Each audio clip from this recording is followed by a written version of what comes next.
buying side, and REEP Residential is our in-house management company. So the good thing with REEP is that we control the entire process from pre-acquisition all the way through to disposition. And so, we've got some key things that we do, but before that, before real estate, what did we do? Well, Jacob my husband had a property management software company that he ran in Dallas, actually Richardson to be more exact. And I was in banking for 20 years. And so after he sold his business in 2007, yeah, get that timing, right before the financial crisis in 2008, we had a little money to invest. And so we were looking for an investment that did not have volatility, because we had just seen some of our friends take, 30-40% hits from the stock market. So we weren't looking for more of that.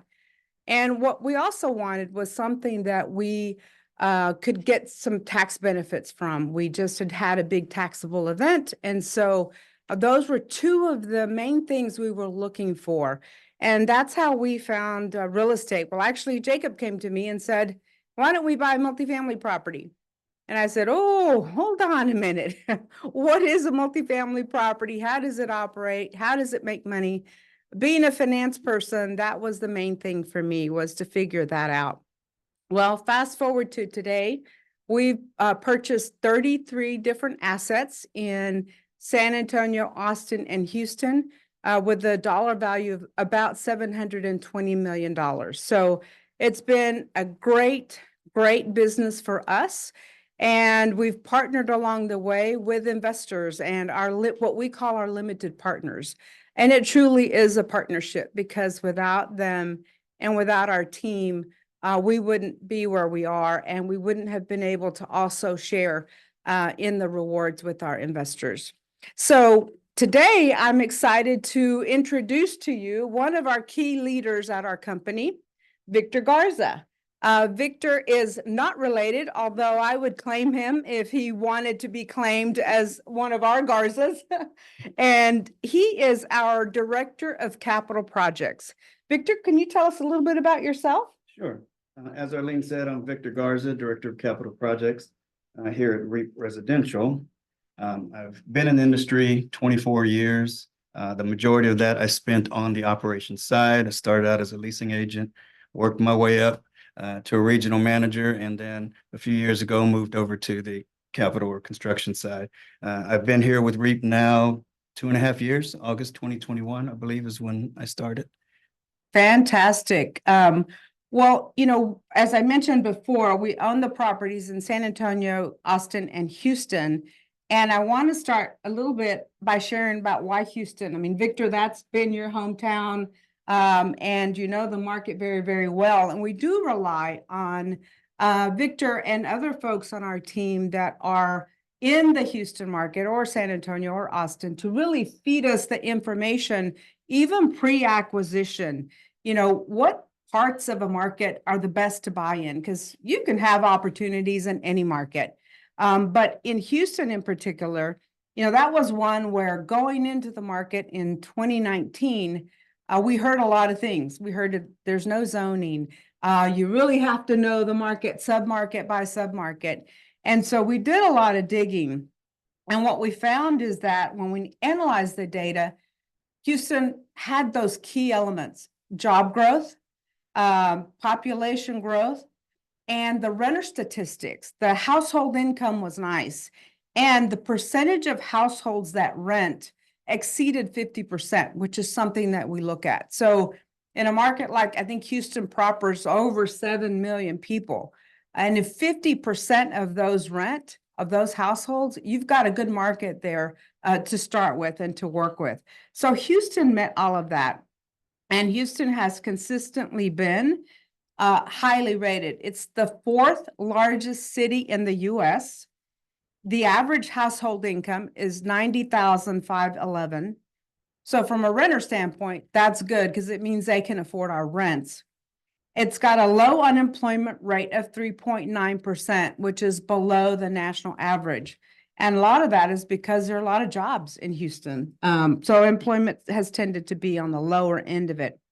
And it is second only to New York City, which is where Dave Cotlier is from, in the number of Fortune 500 companies who call Houston their home for their headquarters. So all of that, led us to over time buy 11 properties in this market. Now, we were very picky. One, we don't buy near the coast for very obvious reasons. One being insurance costs become very, very, very expensive. And two, we didn't want to have to deal with some of the natural disasters that we know can happen near the coast.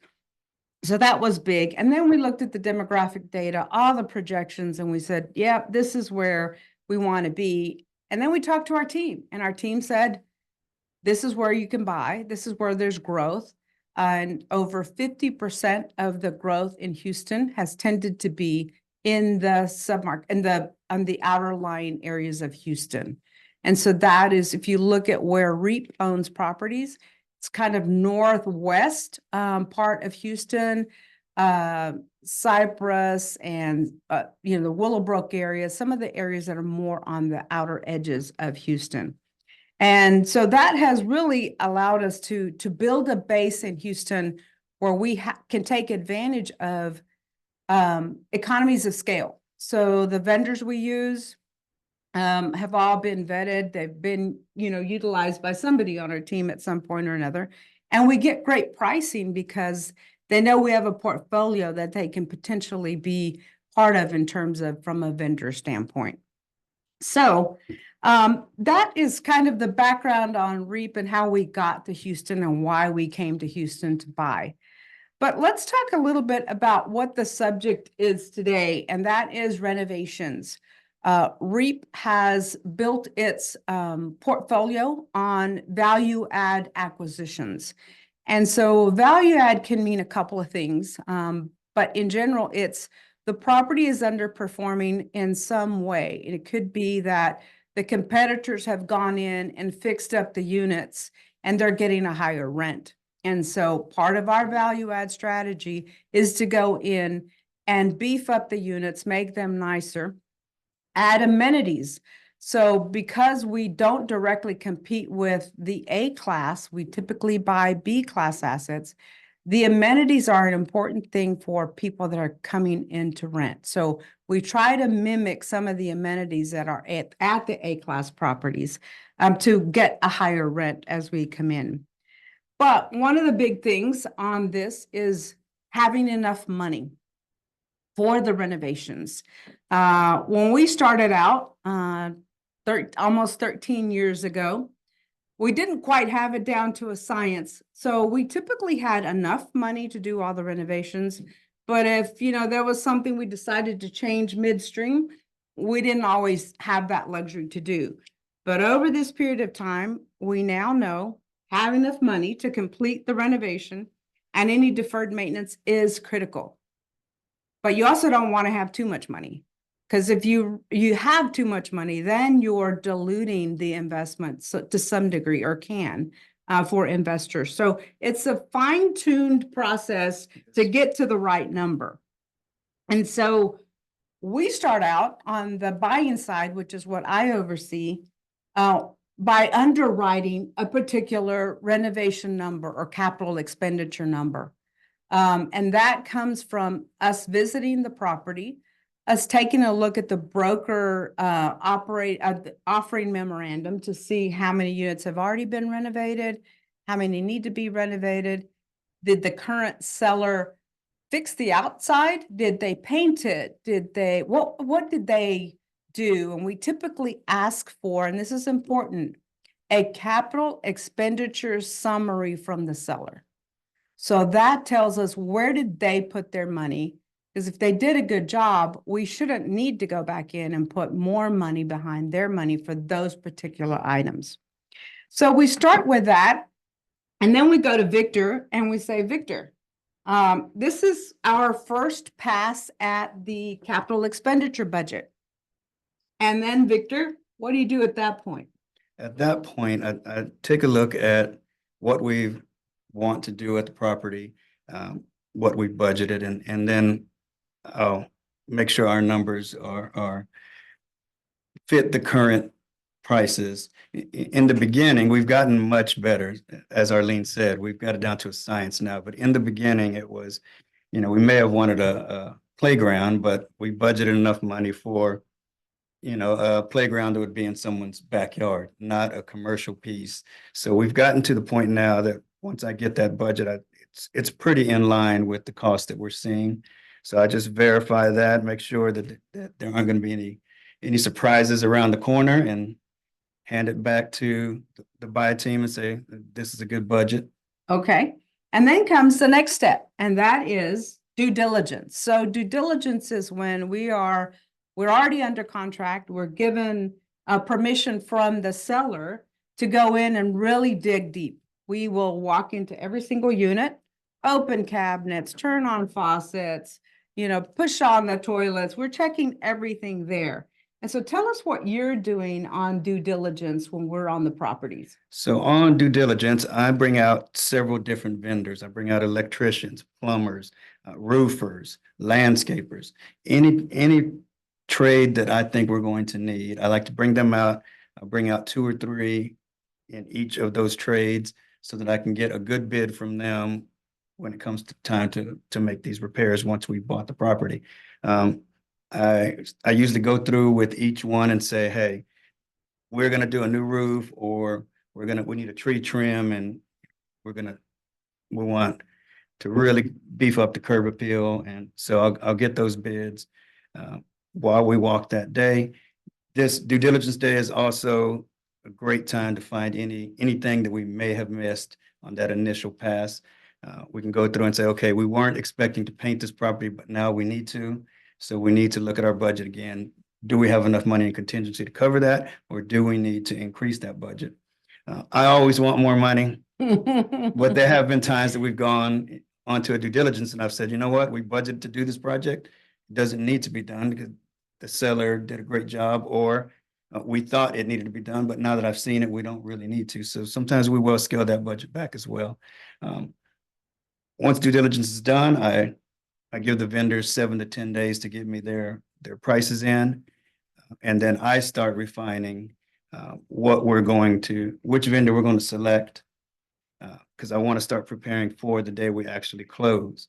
I like to have several projects going, day 1, day 2, of us actually owning the property. So this is the time that I get all those bids in, I streamline them, and then I'll pass them on to the buy team and say, these are the bids I think we should go with. And then we'll sit down and discuss if we have any questions. If not, then we're just waiting. From that point, I'm waiting to close on the deal so that we can get moving on the renovations. Great. So you're verifying that the number we gave you is actually going to work. Correct. With actual bids. With actual bids, yes. So we're not guessing, and we're not saying that after closing, oh, well, this bid came in, 20,000 higher than we budgeted. We know when we complete the due diligence process, what will be covered by the budget that we have. Correct. Okay. So tell us a little bit about the structural elements of the due diligence. What vendors are you bringing in to look at the big things? General contractors for sure. I bring in plumbers, electricians, landscapers. If we've got, we ran into a system when we bought a property that had a lift station. We've never worked with a lift station before, so I brought in a company specific to lift stations just to make sure that it was in good shape. If not, get a bid for what they think it's going to cost to make that repair down the line. If it's a mid-rise or a high-rise, I bring in elevator companies, because we want to make sure that those elevators are expensive. That's a cost that you don't want to miss, because elevators get very expensive. So all the major trades, we want to get at least 2 different companies to look at that so that I can get bids to compare and then refine from there.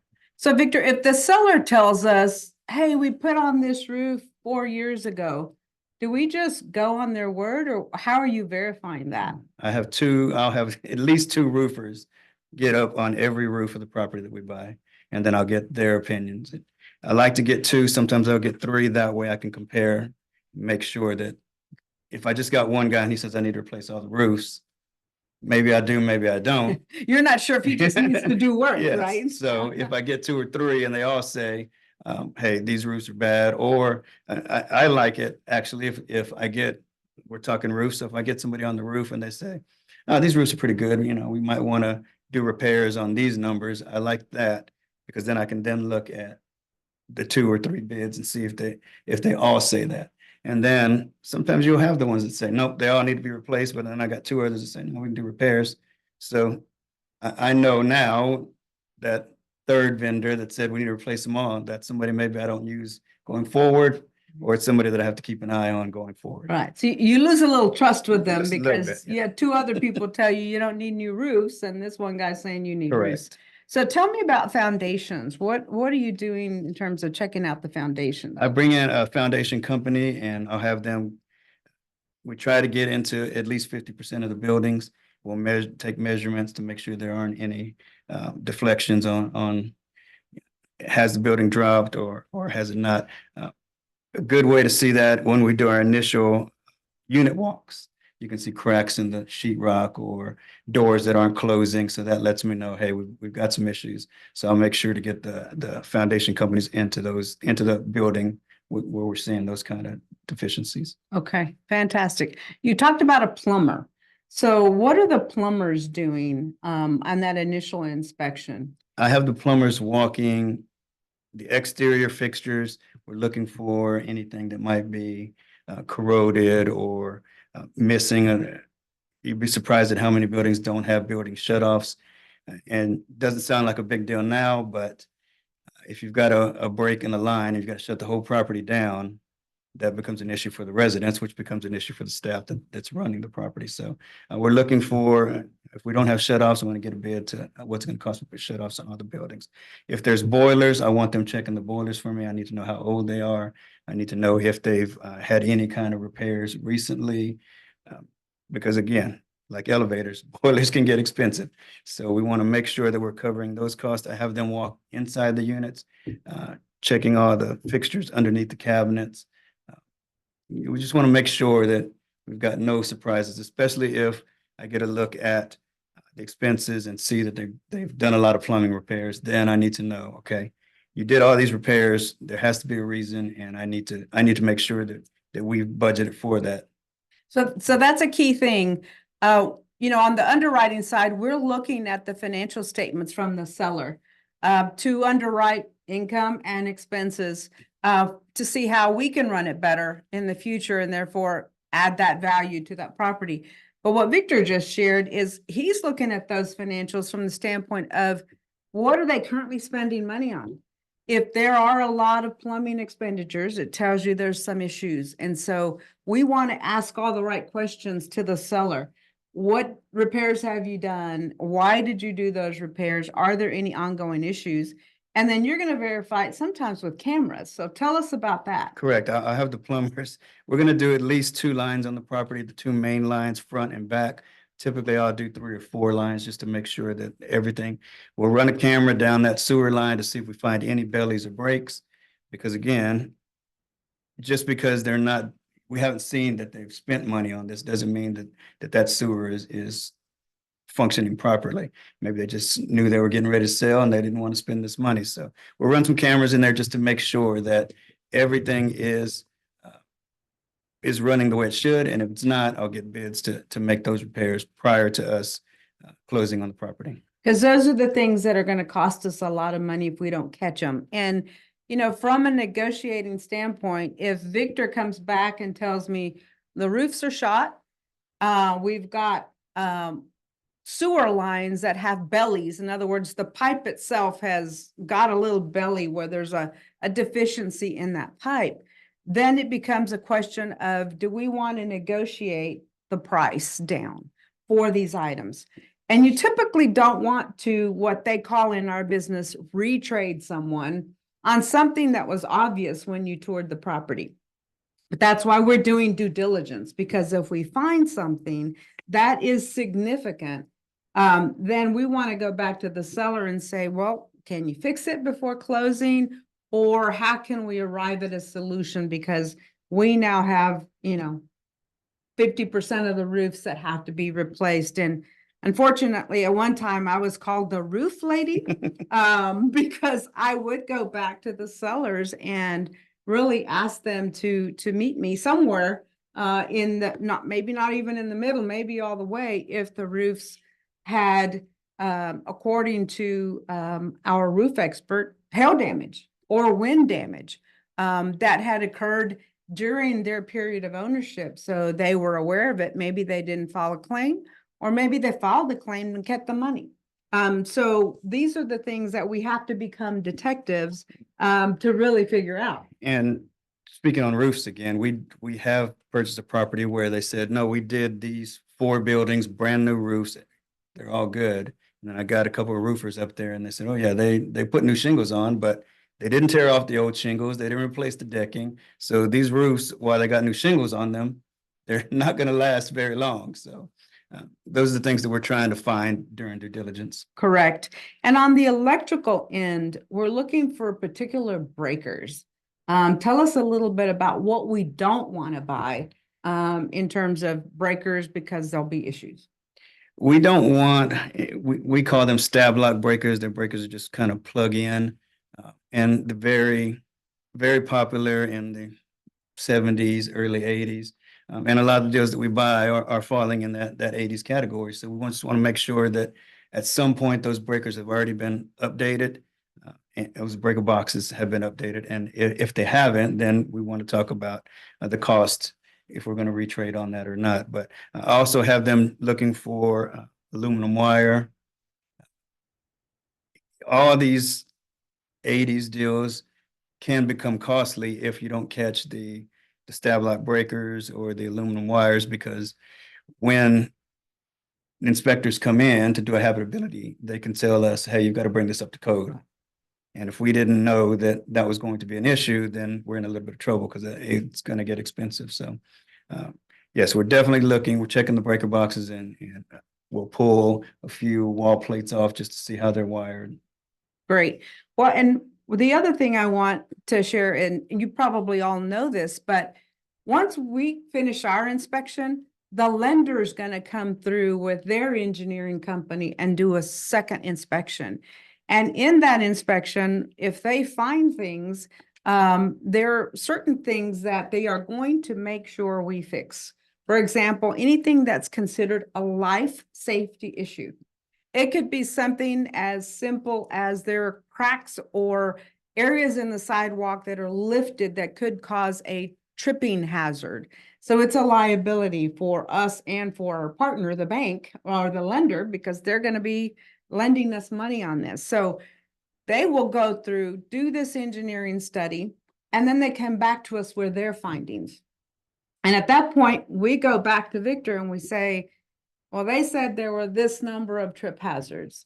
So you may go back out there and just verify that that's the case, or we ask them for pictures and location. Where are those, that you found? And then there's in some cases where we get bids to fix them. And then we tell the lender, you're saying it's going to cost us $30,000 to fix them. Here's our bid for $10,000. And so we don't have to bring that money to the table, or as much money to the table to do that. And that lender report will also look at the breakers. If the breakers are the wrong kind of breakers, they're going to make us replace them. And that can be a $2,500 to $3,000 per breaker repair. So we have to catch those on the front end so that we can be honest with the seller and say, we've got some expensive things here that are going to require some money. Let's figure out how that gets paid. And typically when I do on due diligence, when I bring the GCs out, I have them give me a bid to do parking lot repairs, sidewalk grinds or repairs, place carpentry, wrought iron repairs. So a lot of times the things that the lender comes back and says, we need these fixed, I've already got that included in our capital budget. So it's it's good to see what they find, but typically I've already found it, or the contractors have already found it. Yeah, and so then what we tell the lender is already included in our budget, so they don't charge us extra dollars at closing to fix those things because we've already got it in our plan. So it works so seamlessly and so well to have Victor and his team go out and do that. I want you to talk a little bit about, it's a little off topic, but I think it's important for some of these repairs. We have what's called a hit squad. And really the hit squad for REEP, they are employees of REEP, and they actually come in and do bigger projects. So tell us a little bit about how we use the hit squad to save money. The hit squad, it's a 6-man team, and they're basically GCs. I'll use them for anything that does not need a permit. If we need a permit, then I want to hire a GC so that their license is on the line versus us. Sure. So they'll come in if I've got a underground water leak, and they'll come jackhammer the concrete. They'll dig down, find the pipe, cut it out, make the replacement. I've used them. Sometimes we'll have carpentry that needs to be done. They'll come in and put in new hardy panels on the buildings. Anything. If a contractor can do it, these guys can do it. And then it saves us money because they're on our payroll. It's not, when I'm not paying a third-party company to come in and do it. I think that's fantastic. We had a recent example to share with everyone where we had sprinklers go off in one of our mid-rise units. It damaged just sheetrock primarily in 2 units, and then the leasing office below it also had damage. So tell us a little bit about how that project worked compared to what we would have paid if the hit squad had not been around. So I got bids to make that repair just to the leasing office, not even to the 2 units that took water as well. And those prices came in at about $90,000 to make that repair. When it's all said and done, the hit squad came in. They were able to cut out sheetrock, dry out the wet studs and everything that were in the walls, put the sheetrock back on, paint. We put new light fixtures in because the fixtures we had were damaged. And material, off the top of my head, I want to say was $20,000, and then we paid them their normal salary. So we saved a good $60,000 there. Great. And we have other examples of that. We had the hit squad in the past put a fence up where the bid to fence the whole property, wrought iron with stone columns, came in at $150,000, and the hit squad did it for $50,000. So we saved the property and our investors about $100,000 on that project also. So that is why it makes sense to have this specialized team, our internal construction team, to be able to handle all of these various repairs that, as you said, don't require a permit, but they are beyond our maintenance guys, taking them off the property to do it. So our hit squad comes in and does that. So that's all fantastic. A lot of that involves the exterior. You are in charge of unit renovations. So that means when we go into the inside of the units, beforehand we decide, are we doing granite? Are we painting, light fixtures, cabinets, all of that? So walk us through how unit renovations are done by you in partnership with the property team. We'll do a few test units. We have an idea. The day we close, we have an idea of what we want to do in there. So maybe we want to try a brownish, tannish granite. Maybe we want to try one with, it's mainly white. We're playing with quartz right now at 610. So there's a few different test units we'll do so that we can find the right fit for us. That involves new paint. Sometimes a lot of these properties you'll walk in, the kitchen has an opening that you can see from the kitchen to the living room. Where there's a cabinet above it? Cabinet above it, countertop below. So we are now removing that cabinet if it makes sense. If it's a 1-bedroom and they've got plenty of other cabinets, it makes sense to move that, lower that countertop. So now you've got a really open feeling there. 610, we're able to do that in the 2 bedrooms as well, because there was plenty of cabinet space in there. So we'll go in, we'll demo those out, do the sheetrock, we're really transforming that unit. A lot of times we're getting rid of the carpet altogether and just going in with a vinyl, simulated wood pattern vinyl. Sometimes we'll keep that depending on what the subfloor looks like. We'll keep the carpet in the bedroom and the living room, do the vinyl everywhere else.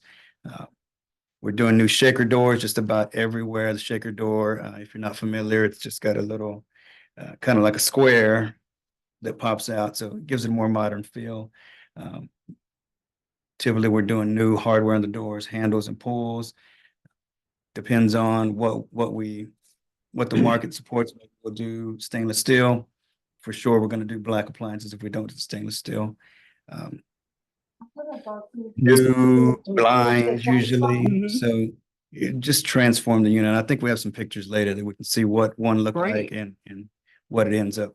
And there are a couple of things we're looking at, Victor, when we're doing the units. One, we want to put things in there that minimize our turn costs. So when one resident moves out and we're trying to get the unit ready for the next one, granite saves us because we're not resurfacing countertops. The vinyl floor, the faux wood floor, as we market it, helps us because if there is damage, we can generally replace that section and not have to put in a totally new floor. So we're considering that when we're putting together our renovation plan. But then the other piece that we're considering is how much rent are we going to be able to drive or increase by doing this? And so Victor mentioned 610. We bought, it was originally called Park 610 in Houston, right by the Houston Medical Center, MD Anderson, the largest health complex in the world. And in that area, what we knew was that we are the only Class B property. Everything around us was Class A. So we could provide, even if we increased our rents, we could provide the most affordable bang for your buck at Park 610. So we put together what the unit renovations were going to look like. We did it, we tested it, and what we figured out is that we had originally put into our underwriting $125 rent increase. And I think now we're closer to 200. We're right at that 200 threshold, yes. So we've beaten our pro forma underwrite on rent increase by selecting the things that people will pay for, that add value, that allows them to have a nicer unit. And we use things like a touchless water faucet. Yes. And you would think, well, that sounds simple. It's not too much more than a regular faucet, but our leasing agents are able to walk in, run their hands under that faucet, water turns on, they run it under again, water turns off. So we're also conserving. In the units, the closets, when you walk in, have a motion detector. So the light comes on when people walk in and it turns off when they walk out. Again, conserving energy. And we're doing things like smart technology in units. I don't think we're doing it at Park 610. No, not at 610. But we have at others where they have a smart thermostat, they have smart locks, and we're able to charge for these extra items that people like, including package lockers. Yep. Right? How many properties have you done with package lockers? Nearly all of them. And anytime we buy one, package lockers to me make sense because then you don't have the Amazons or the FedEx or UPS sitting at people's doors. And, even with the Ring camera, if somebody wants to come by and take that package, they're going to take it. Yeah. Package locker makes more sense, centrally located. Residents get a text when their package arrives, and then they go pick it up at their convenience. It's in a locker. Only their code will open it. So great. Well, so we are looking for those amenities, the things that the Class A properties all have package lockers. So it doesn't cost us a lot to put it in. And then we can charge an amenity fee to the residents for the convenience of picking up their package from the locker anytime, 24/7. So these are some of the things we figured out. I want to talk a little bit about the REEP day one difference. Tell us about the REEP day one difference. What's happening there? I've been in the industry for a minute, so I've worked at a 24 years. few other companies, and I have to say that we do day one better than anybody. Typically, we don't start, other companies aren't starting to deploy their funds for 2, 3, sometimes a month after they bought it. Once we decide on a contractor and we decide this is the bid that we like, I start lining them up for day one. So as soon as we close, if we close at 3 o'clock on a Tuesday, I have vendors there at 8 a.m. Wednesday morning. Typically tree trim, landscapers, because that we can get that done anytime. The marketing team is great. We always have our new signs, our new designs ready to go, so that first day we're putting up signs.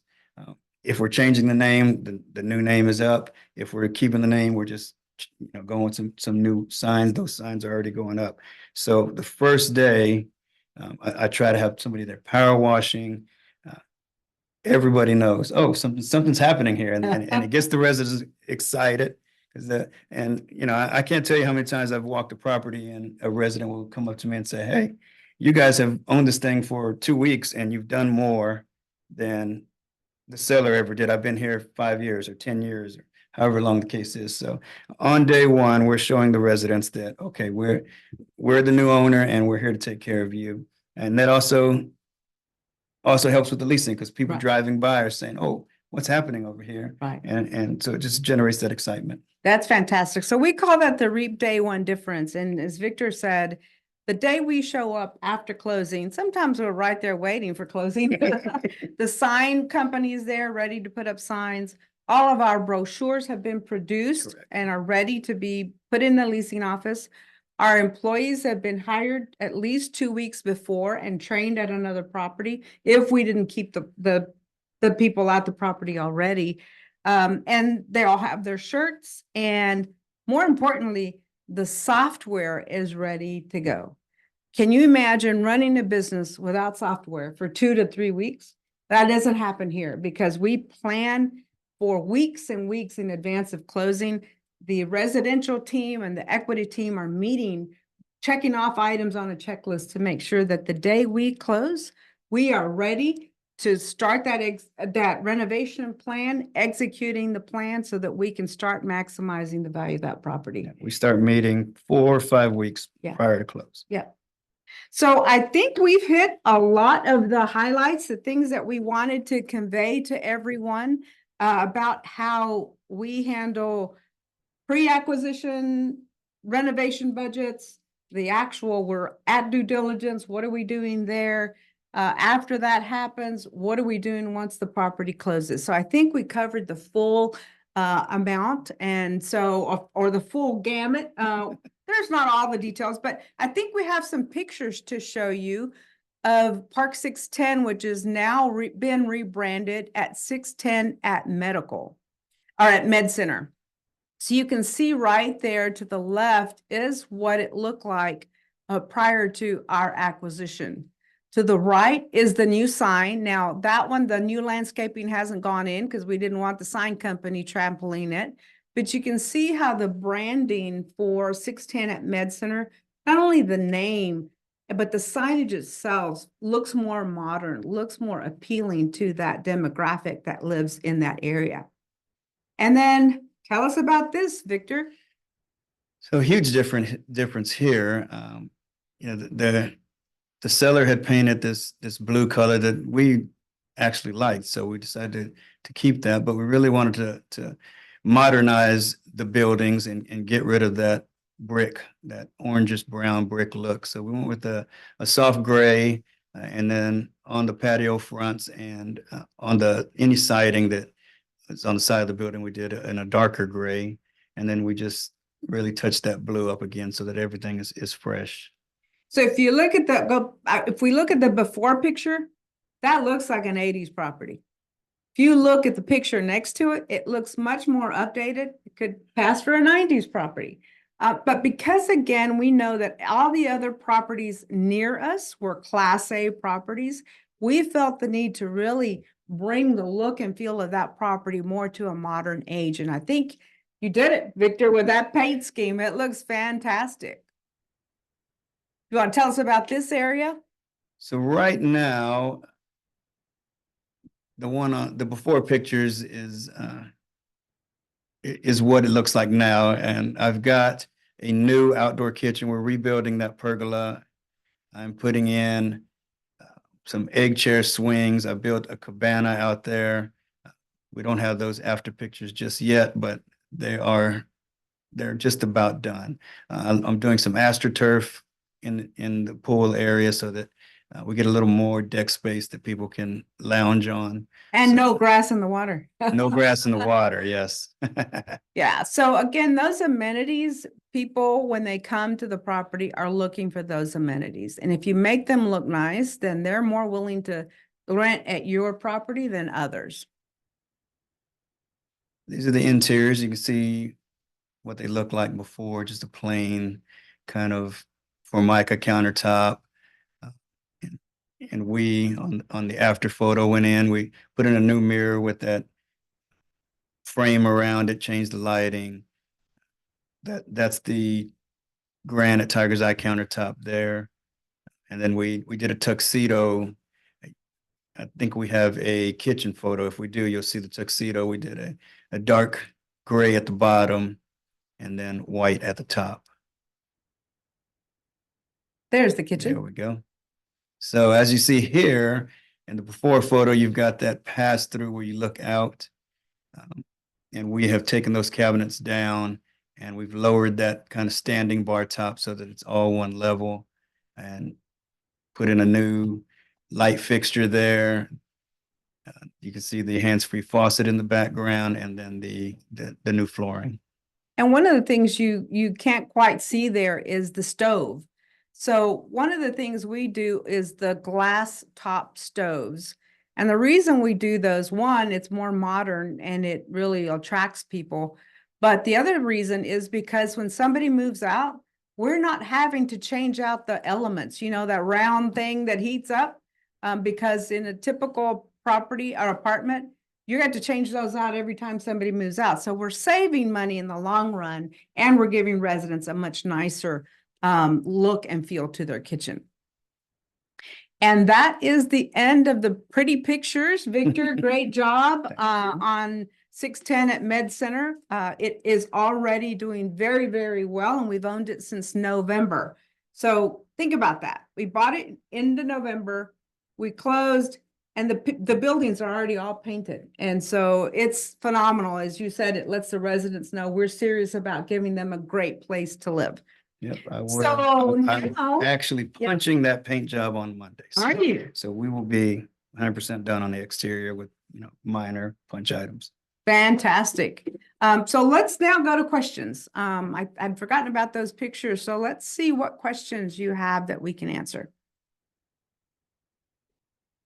Let's see here. I've heard from some other real estate firms, this is the question, that the profit from value add renovations is becoming more narrow and feel ground up construction now makes more sense.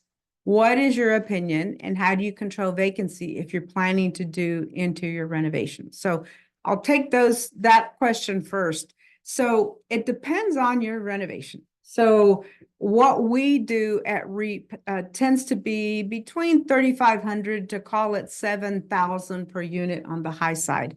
And so the ROI on that, when you look at our rent increases, is still there. And that's what we are looking at.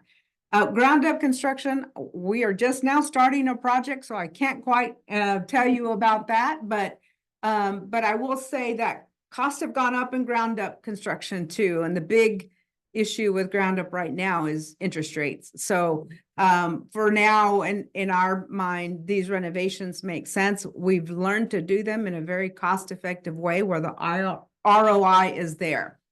How do we control vacancy? Well, we know from the rent roll, which lists every unit and every lease, when those leases are coming due. So what we look at is the leases that are coming due that are at the lowest rent. And we try to target those as those move out.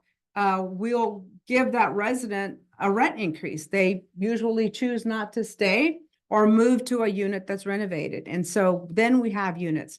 It's a balance. We like to not have occupancy drop too much. So it's staged. As we know those leases are coming due, we're also planning to do the interior renovations. Those take a little longer, generally 12 to 18 months, just because we are waiting for people to move out to do those units. How are you able to control debt financing with interest rates being much higher today than they were 2 years ago? Well, we have a great relationship with our lender. Our last 27 loans were done with Jones Lang LaSalle. And so we are considered a preferred borrower with them. And that means that we are able to get much better terms, including much better interest rates. For example, the loan we got on Part 610, now 610 at Med Center, was a Tier 3 loan. So the terms are very, very good for that loan. And we will also buy down the rate if it makes sense. And so we've gotten, sub 6 rates. I think the last one was at a 5.8 or so. And so we were able to get those done. We also look at the prepay and all of that, but we factor all of those terms together in negotiating how much of a rate to buy down. Okay. Here's a question from Lance. Since insurance premiums and property taxes continue to soar, how are you controlling these costs? On the property tax side, we protest the taxes on every single property. We file that protest in May of every year. And then we hire a 2-pack. We hire Ryan, who is our property tax consultants, and they then, with our attorney who gives us a flat rate, will file litigation if we don't get the property taxes reduced. And so that helps us. The only challenge with that is there's a lag. We file that protest, we file the lawsuit, and it's typically not until the following March or April that we get the relief, but we've always gotten money back for that. And so that's there. On the insurance side, last year was a tough year for everyone. So what we decided to do is our asset manager and I took a trip to London to meet with Lloyd's of London and those syndicators. And we presented the REEP story. The fact that we haven't had claims because we have our hit squad. They came in even into play on our insurance, and because of the way we run our properties. It was interesting. They named those winter storms. I don't know if you guys knew that winter storm we had 2 years ago was called Uri by the insurance community. So they asked us, how did you do during Uri? We said we had no claims. We had 8 to 10 minor pipe breaks that our maintenance team was able to fix within an hour of them occurring. And so those are the things that insurance companies want to know, because they know you are mitigating risk and you're trying to minimize their claims. So we'll wait and see, but we're renewing in April. So we have a good feeling because these underwriters thanked us for going. They told us that we are no longer a name on a page. They now know REEP and who we are. And so we are really very hopeful for that. Now, we also do underwrite increases every year on our expenses. So just know that we are accounting for some of that there. Let's see. That's it? Okay, well, it looks like we have covered all the questions. I will have a standing invitation to you if you have other questions. Thank you, Dave, for letting us know it was a good presentation. If you have other questions you think of after the fact, reach out to us at invest@reepequity.com. That's INVEST, invest at reepequity.com. And our fantastic investor relations team, headed up by Rebecca Trainer, will be happy to answer any and all questions you have. Thank you for joining us today. I really hope that it was of benefit to you on how we run our renovations and how we add value to the property. Have a great day, everyone. Thank you, Thank you, Victor. guys. Thank you.